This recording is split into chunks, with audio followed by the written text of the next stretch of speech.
Odinga, leaders allied from Kenya Kwanza, led by Majority Leader Kimani Ichungwah, have slammed Odinga over the claims of government officials reaping big from the deal at the expense of Kenyans. The legislators now want Odinga to come out clear on the issue of fuel importation, claiming that the opposition wants to drive fake narratives meant to incite Kenyans against the government, further defending the three companies in the importation deal. That it was Mr. Odinga who asserted that indeed there is a signed contract between the Ministry of Petroleum in Kenya and state-owned petroleum companies from Saudi Arabia and UAE.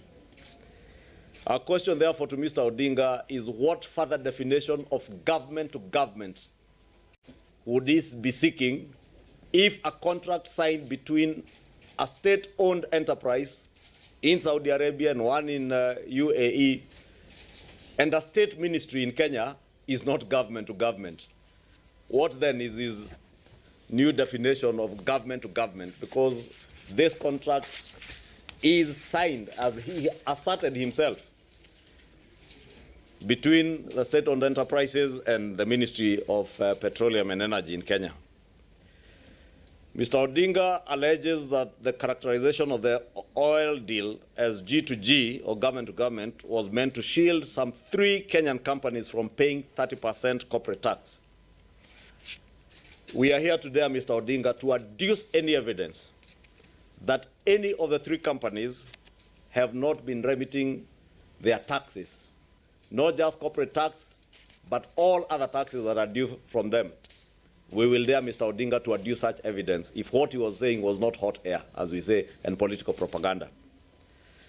But also, maybe for the benefit of Mr. Odinga and his ilk, the 3 companies, that is Gulf Energy, Galana Oil, Kenya Limited, and Oryx Energies Limited, are not agents of the Kenya government and are not doing logistics on behalf of the Kenya government.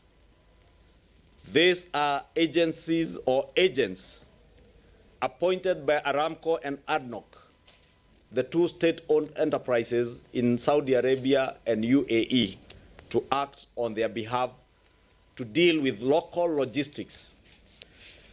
And indeed, since Mr. Odinga is in the oil industry business, he is aware that these 3 companies, even under the old OTC system, they were the leading companies in oil importation in this country. And indeed, 80% of all the oil that was imported into this country was being... That story takes us on a quick commercial break right here on Look Up TV.